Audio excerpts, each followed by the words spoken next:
Welcome to Book Club. We are back. It's the faithful gang. We got Matt, Alan, and D. Yeah.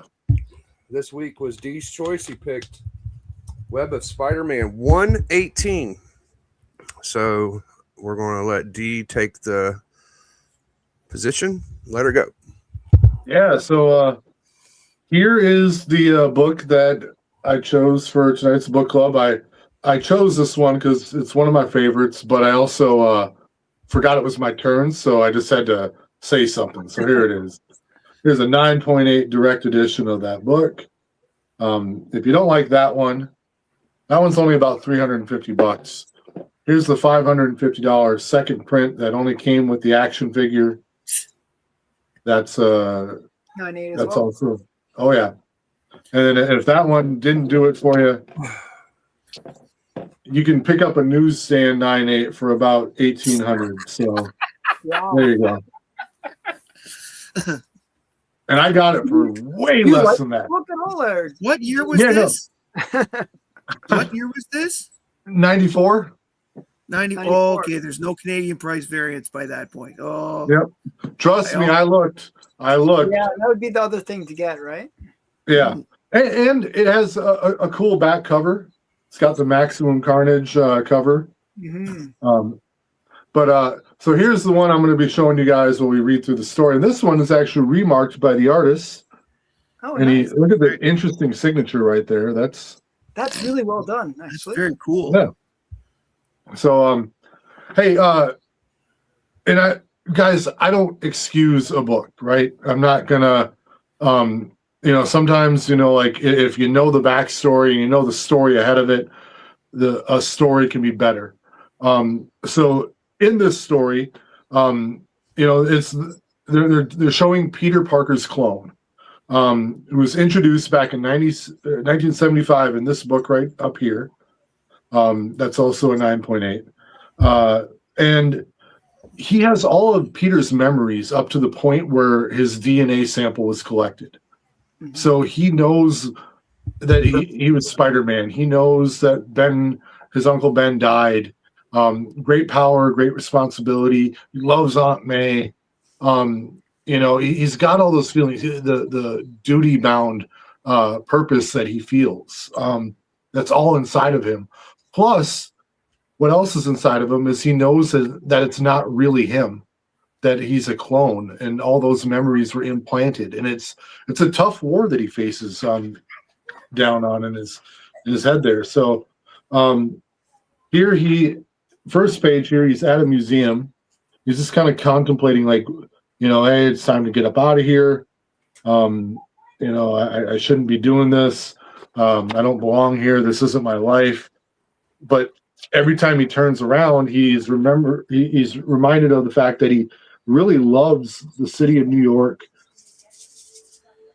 He sees this weird looking hoodie over here. But then his spider sense goes off and he realizes these robbers are about to, or these, the protection racket is about to try and collect some money.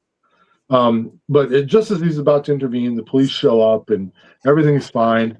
Just enough to get his spider sense tingling, though,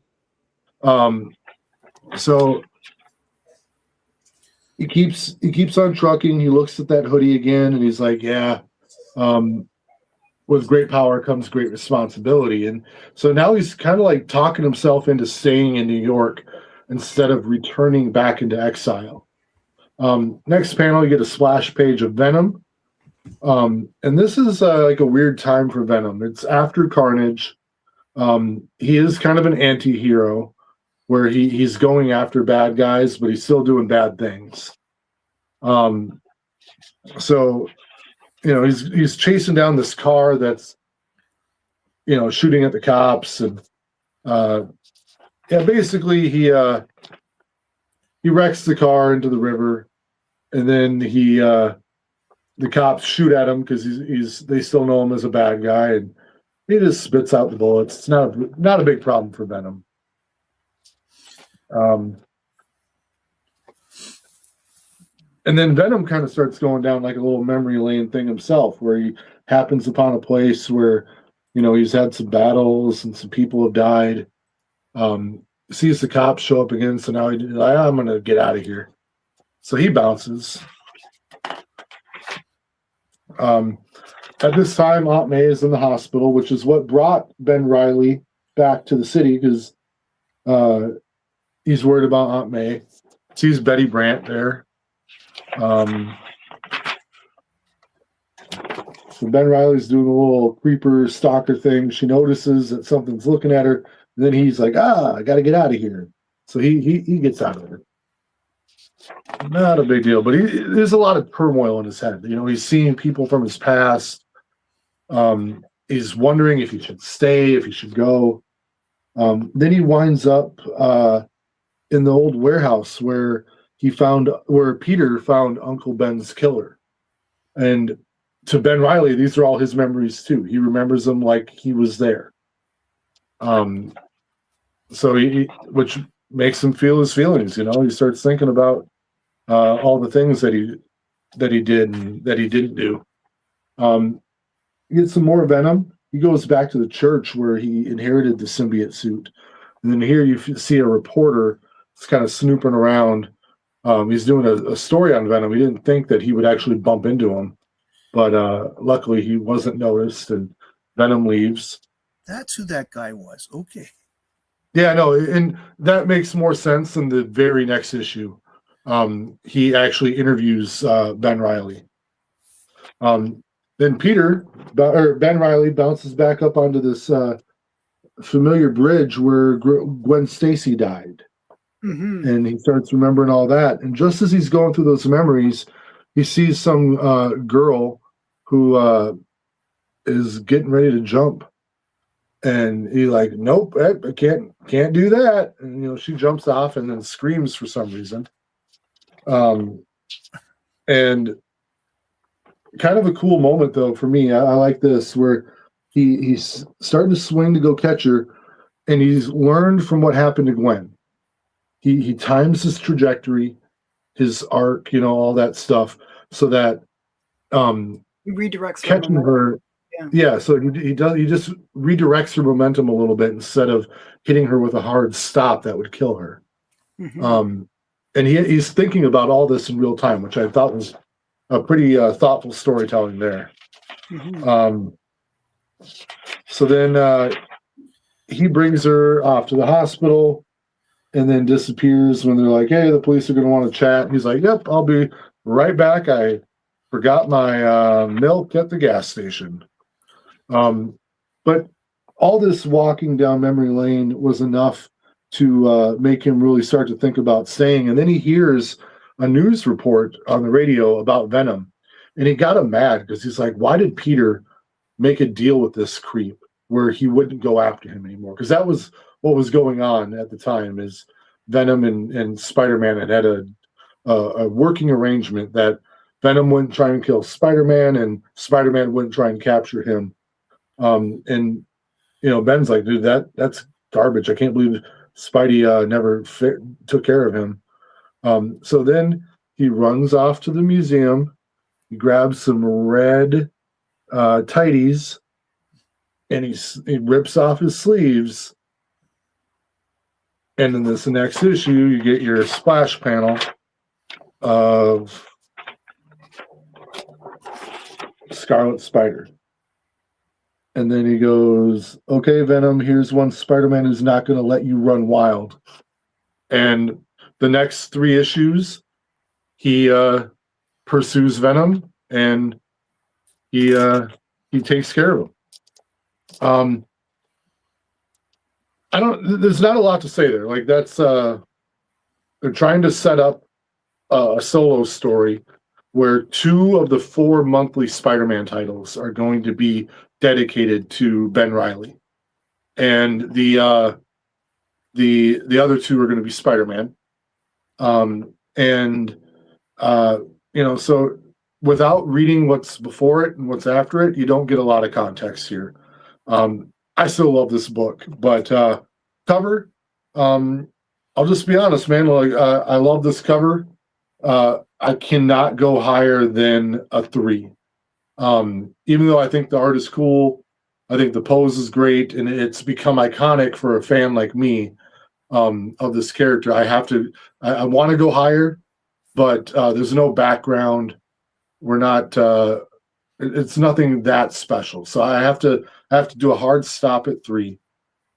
Interior art, I thought was serviceable. I'd give that about a 2.5. Once again, it's nothing that knocks your socks off. I love every panel, every page, because it's one of my favorite characters and it's important to me. But if I'm going to grade it as honestly as I can, I have to go 2.5. Story, hey man, it's one of my favorite characters. It's not my favorite story. I'd give the story probably a 2. Overall, I'd give my book a greater than the sum of its parts 5. No, I'm kidding. We'll go 3 for the overall grade. All right. Cool, man. We're gonna go with we'll go with Alan. Good. Thank you very much, well, Dee. This is going to be interesting. Normally, the person that brings the book is the one that gives it the highest score, usually. Mm-hmm. I'm probably going to be one of the ones that gives it the highest score, Mm-hmm. which is interesting based on Dee's review of his own book. I'm actually going to give this book a pretty high review because it is a setup book. It's a book where you're setting up, in a way, a new character. You're setting up Ben Reilly is this alternative Spider-Man. And whenever you do that, in a way, it allows you to reflect on things differently. Like you can kind of utilize the character in a different way. Think, he's the same person, but he's not the same person, and he knows that he's not the same person. There's that dynamic there that's kind of cool. He's learning from the mistakes that he never made, but actually he kind of owns that it has as part of him. Like the scene where he saves Gwen Stacy, even though it's not Gwen Stacy, is kind of a very dramatic scene. He really was hit by that. That was a really traumatic thing for Peter Parker, but it is just as dramatic for Ben Reilly. So he wanted to fix that wrong that he made in the past, a mistake that he made in the past, even though it wasn't his mistake. Mm-hmm. Now you're getting the setup where he doesn't know Peter's motivations for what happened with Venom. There's things where their memories now are diverging, and they're setting up this idea that he's going to be going up against Venom. Whenever they do the 2-story thing, it's going to be the next book where they actually resolve that. So this one, I thought was really good setup. You kind of get the understanding, like they really do spend a lot of time, showing that he has Peter Parker's memories, and they really do go over the great responsibility quote many, many times, and his interpretation of it. And his interpretation is actually has more consequence than Peter Parker's interpretation of it. Because for Ben Reilly, it's not only his life that gets impacted by whatever actions he does, but it's actually Peter Parker's life that gets impacted. And he's kind of really like thinking, oh, I can't do this to Peter. Like he, not only to himself, but to Peter as well. He's like, he has all this extra weight that you get for not owning your own life. It's kind of a messed up situation. And that kind of comes through in this story. I think the story was actually well written. The one thing, my one complaint, and it's not even a complaint, is they never refer to him as the Scarlet Spider. That comes up in when does that come up? I think the very next issue of the series. Okay, so I was like, oh, I was expecting, like normally, like when they did it with Wolverine, the panel and it says Wolverine. They didn't do that. I was actually a little bit surprised. I thought it was in there for some reason. So I thought the last panel he referred to himself as a Spider-Man. Yes. But that reporter that was going, the reporter that's going after Venom interviews Ben Reilly in the next issue, and refers to him as the Scarlet Spider. Okay, And cool, that's where cool. the name comes from. So yeah, I was curious about that. So that I thought that was interesting. What was I going to say? Yeah, the reporter thing, I was a little bit confused by, I have to say. Like, I didn't quite catch it. Like, it was not so obvious. Now, I'll give you my scores. I actually like the cover. Whenever I see this, I'm like, oh, Scarlet Spider. Yeah, and it has like a lot of those kind of good feelings from the 90s, like, you know, going to the comic book shop, seeing this on the wall. So I'm very nostalgic to this cover. It was one of the ones that was always a wall book back in the day. So I'm going to give this a 4. I'm actually going to give it a pretty high score. But it has the spider's pose. It's kind of a cool cover. It was a new take on Spider-Man, where he has this different costume, the one that D is fronting right now. I'm going to give the writing also a 4. It was solid writing. Interior art, I'll give a 4 as well. But I'm actually going to give it higher than the sum of its parts. I'm going to give it a 4 or 5 because it is like such a significant book within the Spider-Man mythology. So I actually really like this one. So we'll get Matt to go next, but that's my take on it. What I find interesting is I'm sure it's explained somewhere, but, you know, to me, with the way my mind works is I know this guy's a clone, but how did he get the memories? Like, and how was he brought up as an adult? Like, it's the kind of questions that I have. Yeah. Yeah, but clones that's don't work that way. But they no, but that's my issue. So let's go with what's written on the paper. Okay. I like the fact that when he's going through his memories and he, you know, like he's not sure which decision is he going to make. Is he going to stay? Is he going to go? If he stays, he's got to hide, or does he make himself, visible? Well, he decides to become visible as a costume hero anyways. But the thing I like in particular was that because he has the memories of Peter Parker, I like the way that he saved the woman because he did it gentler. He wasn't as young. He had experience. He knew what happened. He was able to rectify his previous mistake. And I like that very much because it shows character growth, even though it wasn't that character that did it. You know, so and character growth is always a big part of things for me. I like the stories, but I also like to see the character grow, because if it's always like, it takes Conan a while to grow because it's always me shoot, me kill, you know, and then slowly. But the Venom part of the story was confusing to me because I don't know I'm not familiar with the era of Spider-Man very well. So that there was a deal between him and Spider-Man, I didn't know this basically until D basically said it, and the small little hints in the book about it. So I like the fact that, you know, Scarlet Spider, in his mind, you know, he's got to take him out. It was also interesting for once to not have the guy, you say, why they don't call him the Scarlet Spider. Well, he didn't stand up and say, "Hey, Venom, you're facing the Scarlet Spider," like a lot of like so many over the years, right? You know, I mean, didn't Wolverine say, "I'm Wolverine and I'm going to kick your ass," or something to that effect? No, I think it just said "Meet the Wolverine" or something like that. Oh, okay, well, I haven't read it, so I do remember that people were saying he was all anyway. Now, I can ramble on for hours because one thing I did notice about this book was there was a lot of text, especially with him in the museum. You're in his head, right? Yeah, you're in his head. And in this case, a lot of text was the good thing because you got to see what he was thinking, what he was sorting through, because I think the Ben Reilly side was all about that. Just like the Venom was. You could tell that Venom is conflicted. He wants to do good things, but he doesn't want to do good things. You know, it's almost an like anti-hero. That's why.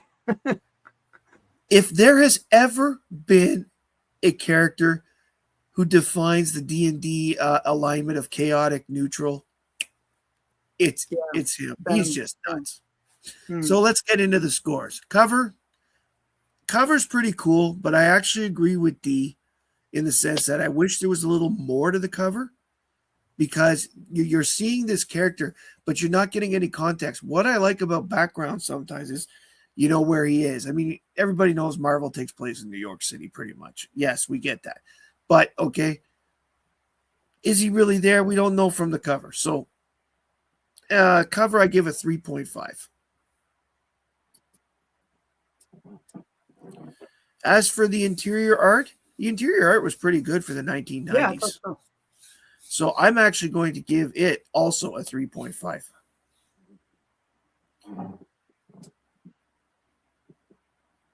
And then for the writing, now the writing was damn good. I'm going to give it a 4. Mm-hmm. I wish, from my point of view, I knew more about the story, but I'm going with what's in front of me right here. So I give it a 4. And overall, I give the book a 4 because even though I have 2 3.5s, the book has some significance, and that adds to my final score. Cool. And it's up to Biggie. Right. 15 plus 27, 37, 40, 52. 52. Yeah, that's right. Wait. Oh. Let me try this again. 15 and 27 is 42. Sorry, 42. 37, 42. Yes. Yeah, 42. All right. So I agree and I disagree with a bunch of stuff that was said. I thought it was a very quick read. Wasn't that bad.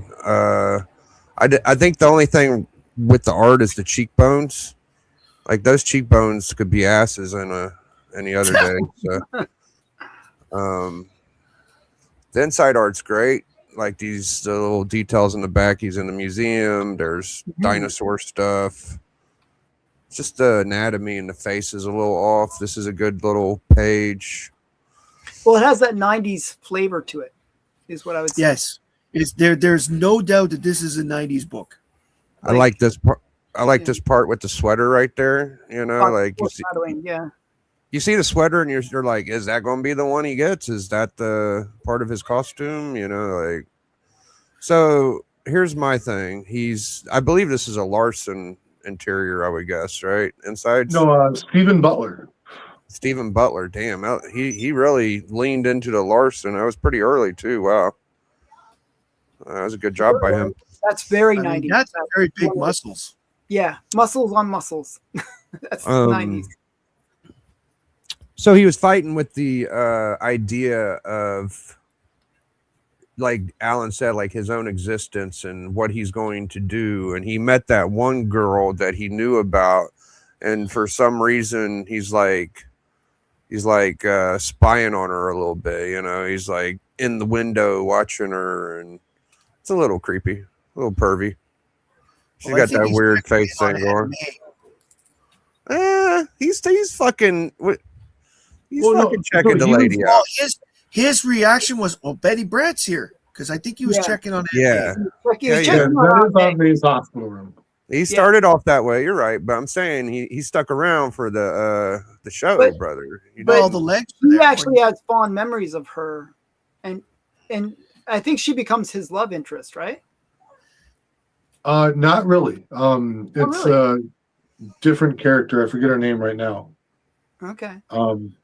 I thought they were setting her up to be the love interest. That's what it seemed like, but I didn't recognize her. Betty Brantford, yeah, that sounds about right.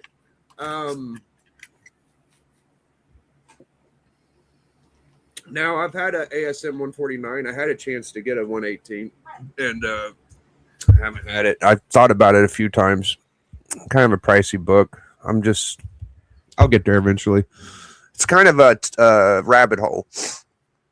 And at the end of reading this, I felt like the rabbit hole got a little deeper because I want to see Scarlet Spider in his costume fighting Venom. You know, I didn't feel like you needed to know the mythos around Scarlet Spider or Spider-Man. This is a good one shot standalone. You know, what D said about Spider-Man and Venom, that's good information, but you could just look at Venom and be like, oh, we got to take this monster down. You don't need to know Spider-Man did a thing with him. You just got to take this fucker down. You know, he's doing too much. Spider-Man ain't there right then. So, interesting. Not as much action as I would like it to be. I could see why they ended it the way they did. I would have liked to seen this be like a little bit more oversized with the first Morbius. It was a little bit of a bigger book. It was like a box end, like 102 or whatever. Not 101. 101 felt like a bigger book too. 102 was definitely bigger. I would like to seen a bigger book. And then it just jumps from Web of Spider-Man to Spider-Man. Issue like 50 or something. And now I want to see that. And the cover to that one's like him getting like choked or something kind of by Venom. But yeah, I'll just jump into my scores. I don't know. I think I said about everything I wanted to. Yeah. All right. So cover. I'm gonna go almost a 4. 3.75. I feel like D was being a little. He didn't want to mark out on it. Like, you know, I feel like deep down you're being too respectful of your judging scores as to your heart. Like this, like you could have scored a little higher and we would have understood because you do love this shit, you know? So, but it's okay. I don't like being a mark for my own stuff too. So I think it's cool. That's a cool way to do it. I get it whenever someone picks a book and they go 4s and 5s. It's a little weird. All right. Inside art. I'm going to take it down to 3.5 just because they missed them bumps. But I do love the muscle shit. So the fucking facials not working for me. And I would be critical of anybody else. Story wasn't the strongest. I like the whole playing with it. The thing you're right about the swinging down and shit. Not enough action for me. I do like the way you get the psychology and the character build. I do like what they did. I just feel like it could have been more stuff. So it's a little too quick for me. I'm gonna go with a 3. 3. And overall, I'm gonna give it a 3. And this is where we all come together and give our final thoughts. I just want to mention a little bit about the cloning aspect of the book. It's explained in the 70s book how he has the memories, I believe. I remember reading it, and they explained that they were kind of almost like parallel. They didn't know which one was the real one at first in a weird way. They were like Yeah. So they were. It was there was a story there that, you know, And it was specific to how the Jackal cloned characters. When he took their DNA sample, it retained everything about that person up until the moment of that collection. So, you know, obviously that's not that's scientific. very common. Yeah, it's not very scientific because Comic accurate. yeah, your brain holds your memories, not your DNA sample. But they actually found that DNA does strangely hold some memories. Yeah. So you can actually have phobias from your ancestors. Or your clone. Hey, or your clone in this case. This was meant to be the original cover of the book. Oh, nice. So that's Stephen Butler's first attempt at it. And, you know, obviously it was an Amazing Fantasy 15 ripoff. But Marvel shot it down and wanted to do something different. But I actually was able to get the original cover artist to recreate it for me on this blank. Wow. And he was really excited to do it because he obviously, when I sent him the Amazing Fantasy blank, he's like, "Oh, that's so cool." So, and he's a cool dude to get. He's a cool person to get sketches from. He still messages me to this day. Oh wow! Because he knows I'm a fan.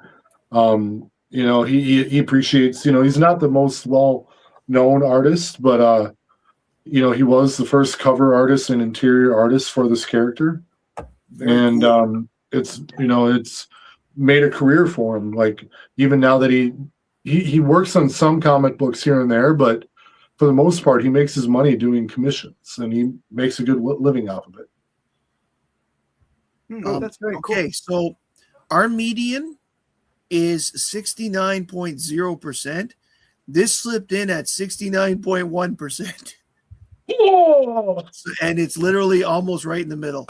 I think it's like 2 above the center. Okay. Thank you. Thank you, Patel, for renewing your membership. Let's drop a like for him. I do want to point out that ASM 149 First Ben Riley is a Gil Kane cover. Gil Kane, the great. Big Biggie. Biggie. Biggie.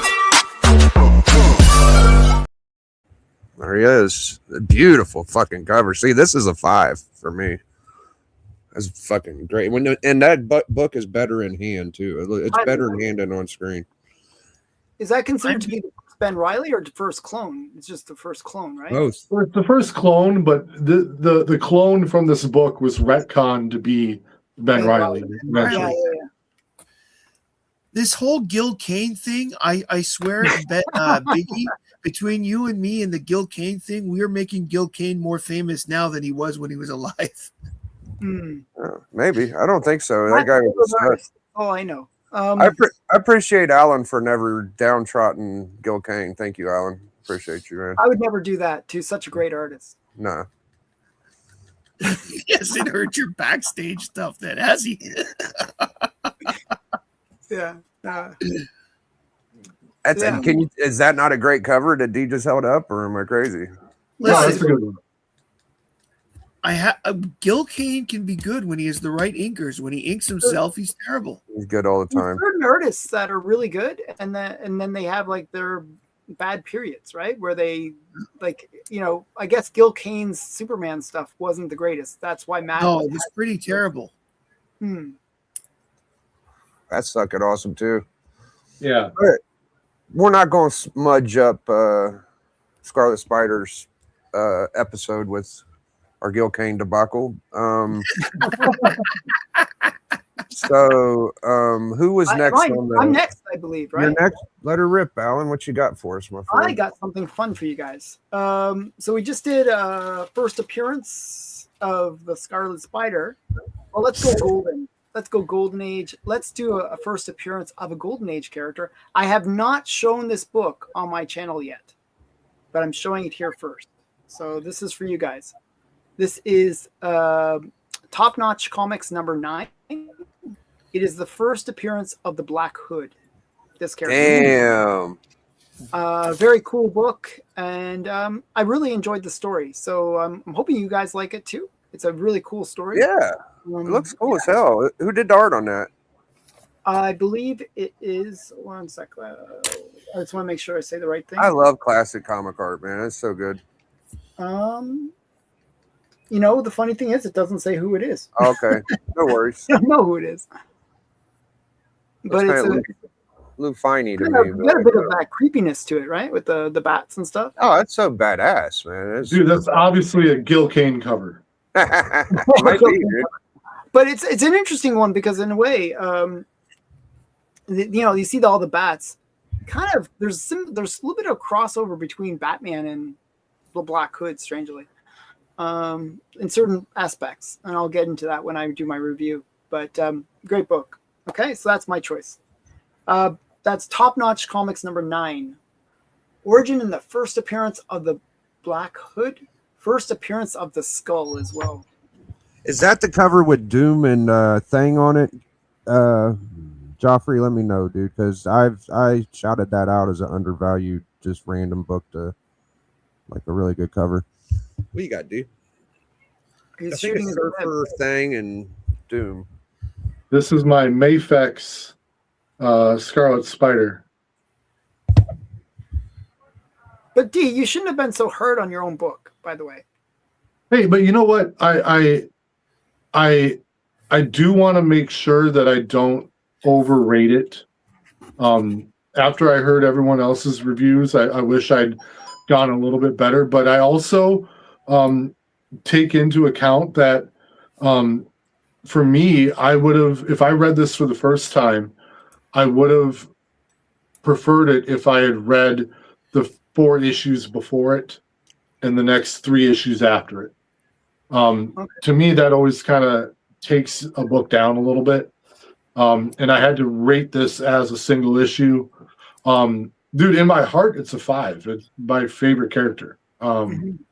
So I'm not, I don't hate this book at all. I think it's fantastic. I love the art. I love the cover. But I do grade it on things like backgrounds and so I'm staying consistent on that.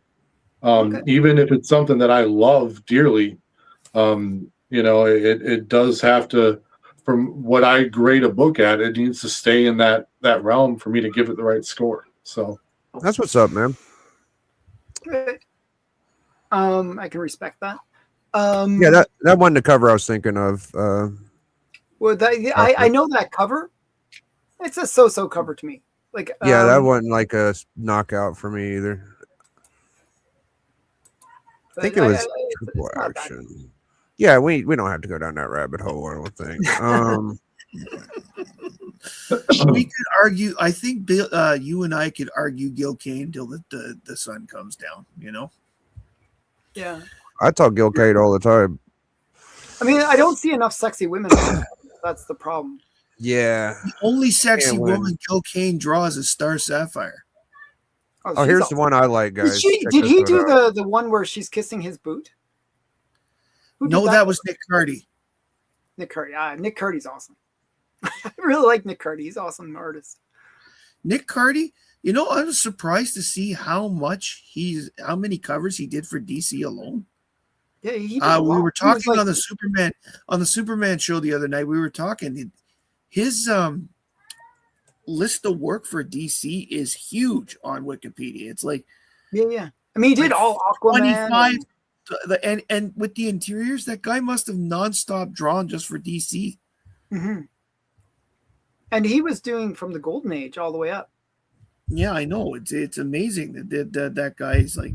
I really. There are guys you have to wonder if they ever slept in there. The coffee and cigarettes that kept them going in the 50s and the 60s. Some of my favorite covers are his run of Aquaman. I think those are some of the best. That Mara book. The Mara book, the one where Mara's like passed out and Aquaman's carrying him. Yeah, I love that one. It's one of my favorite covers by him of all time. This is a good one right here. I have copies of it because I like it so much. Marvel Triple Action 2. Oh yes. I think Doom is just one of those characters that makes a good cover.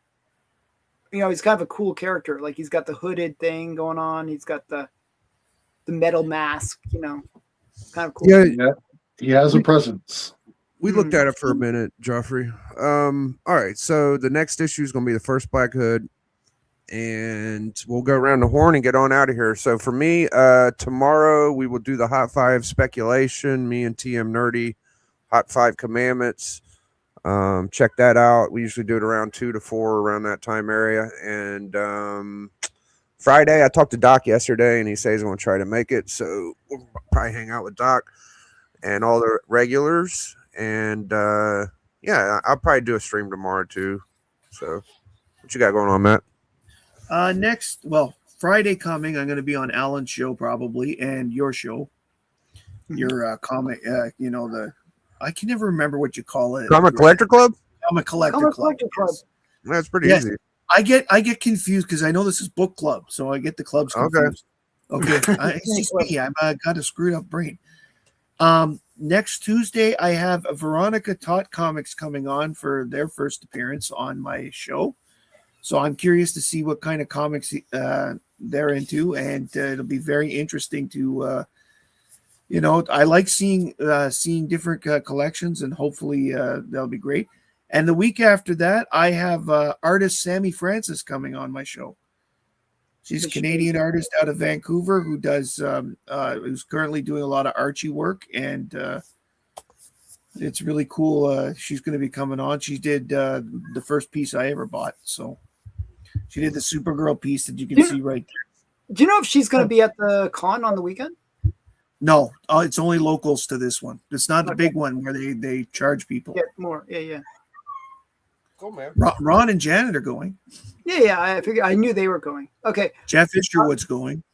So today I dropped the Q&A video, which was okay. I think it was a good episode. If you like Wonder Woman, there was a lot of Wonder Woman for some reason on it today.